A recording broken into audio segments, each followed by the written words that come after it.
Hello mga kamangyan at mga ka-OFW, mga katakars. So, nakikita niyo ba itong hawak ko? Ito lang naman yung mga papilis kong inipon para sa pag-a-apply ko sa iba-ibang bansa. No? So, doon tayo sa pinaka maraming hinihinging requirements, no? Sa Canada. So, saka na natin pag-uusapan yung dito sa Europe. Ito lang muna sa Canada kasi ito yung medyo maraming naghahangad pumunta, no? So, maraming naghahangad, no? Pero ilang percent lang yung natatanggap. Doon tayo ngayon sa aking pinaka-base na pag-uusapan sa mga truck driver, no? Na willing lang dalhin yung kanilang pamilya sa Canada. Okay? Ito yon. Ganito. So, may kanya-kanya tayong pathway para makarating sa bansang gusto natin. No?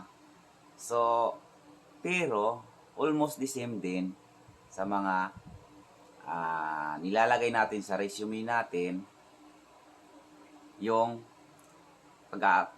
nilalagay natin sa resume natin at ina-apply natin sa ibang bansa, pare-parehas lang halos. May konti man na change, yun ay yung mga latest o mga bagong work mo.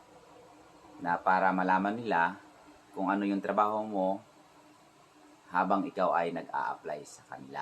Okay? So pag-uusapan natin kung ano ba ang aking ginawa. Ito, mga pangatlong bansa ko nang pinuntahan tong Canada. Ano? So sa aking pag-uumpisa sa paghahanap ng aking lugar sa ibang bansa kung saan talaga ako masaya, marami na akong napuntahan, no, na bansa. At yun ang aking i-share sa inyo. Share knowledge tayo sa mga gusto maging OFW na kumita sa ibang bansa. Pero hindi ko sinasabi na maganda ang pagpunta ng ibang bansa kasi mayroon talagang malungkot na mangyayari sa iyo, no? Pero hindi lahat. Pero dito sa Canada nga kasi, marami naghahangad dito kasi madadala mo yung pamilya mo. So, dito natin umpisahan kung ano yung mga ginawa ko. Okay? Na para gawin nyo din. Okay, dito muna tayo sa Canada. Kasi kung alin yung ipinasa ko dito is parehas na rin sa mga bansang pupuntahan nyo. Walang pinagbago. May maidagdag ka, yun lang bagong trabaho mo bago ka mag-a-apply dito. Okay? So, una, isa ka bang galing ibang bansa bago ka nag-apply ng Canada? Yan. Yun natin pag-uusapan. So, ang uunahin mo is kukuha ka ng yung certification na kung saan ka nang galing. Ito yun certification. Saan ba? Kapakita ko sa inyo yung certification galing sa PUAA. Saan na ba?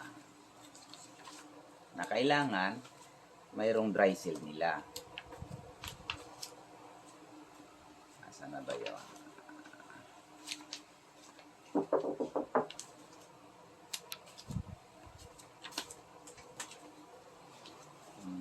Ngayon, ito. Yung Overseas Filipino Worker Information. So, dalawa to dahil dalawang beses. Ay, marami. Isa, dalawa, tatlo. Yan, 3 beses ako nagpunta ng ibang bansa pa nga bago ako nag-Canada. Ano?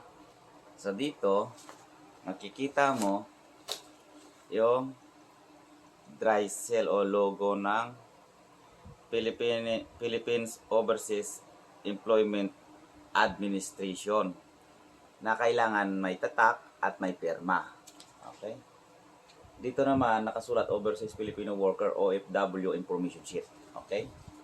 Ayan. Ito yung pumunta ako sa saan ba to? Okay, sa Brunei Darussalam.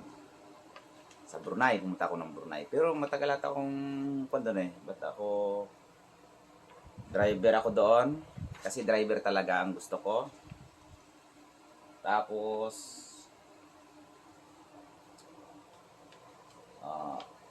ito rin isa. Kailangan ito yung makuha nyo sa OFW information. Dapat pumunta kayo doon sa PUA o kaya sa opisina ng Overseas Filipino Worker. Kunin nyo to, ang inyong information doon na kung saan kayo nag-apply nung kayo ay nasa. Bagay, nandun na lahat. Isusulat naman na nila yon. Alam na nila yon kung nakadeclare ka sa PUA. Makikita doon kasi kung OFW ka. Okay? Tapos, kailangan laging may logo, pirmado, at kung kailan. Okay? Pangalawa. Yung pangatlo, ayan. Ganun din. Iisa lang yung pagkukuhanan nyo nito sa Overseas Filipino Worker OFW information. Kukuha kayo niyan para wala na kayong wala nang tanong pa yung inyong agency pag mayroon kayong agency na. Okay? Ito mga certification ko na to, lahat, pati yung certification, training. Okay? Ito, job information ko to at saka yung mga training information ko. Okay? Pag nakuha nyo na to, dumiretso kayo pa rin ng PUEA, no? Or mag-check kayo ng isang agency na accredited or lisensyado pa ng PUEA, no? Hindi basta-basta maghanap ka lang sa Google ng agency. Ang hirap ma-scam. Lalo kapag may perang involved, okay? Basta sa knowledge tayo, pwede kayong tumawag sa akin sa FB ko sa Ryan Lizardo Pangisban, no? At kung ano yung mga katanungan doon, kung bakit. Siyempre, sana lahat kagaya ko na napakadaling masilik sa mga interview. So, ako po ay isang high school graduate lang. Pero magtataka kayo kung bakit nakakarating ako sa mga bansa na gusto ko, no? Kasi yung iba, sinasabi nga lalo sa Canada, kailangan mo dyan ng IELTS. So, bakit nga ba ako nakarating ng Canada? So, marami pa akong bansang pinuntahan. Puro lahat yan ay registered sa PUEA, sa OFW information. Lahat ng aking trabaho sa abroad ay naka-registered. So, kung yung mga gustong magtanong, pinapaunahan ko na kayo. Ako po yung open sa mga katanungan ninyo sa aking FB sa Ryan Lizardo Pangisban. No? O kaya sa aking isang page, no, sa FB page ko na isa na Mangyan Trackers. Doon minsan pwede kayo mag-text doon o magtanong, no?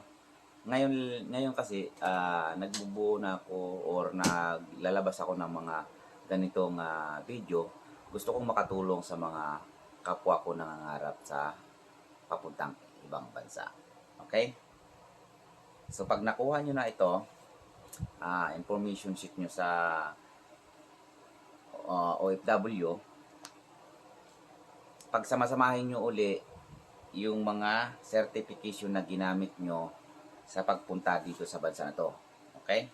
Bago kayo, yung mga bagong gustong pumunta ng Canada. So pag isama-sama na yan rin ay isasama nyo sa resume nyo, kakibat ang itong OFW information mo. Isama mo yan. Para pag isulat mo doon, hindi na magtatanong yung pinuntahan mong agency para mag-apply ka puntang Canada. Okay?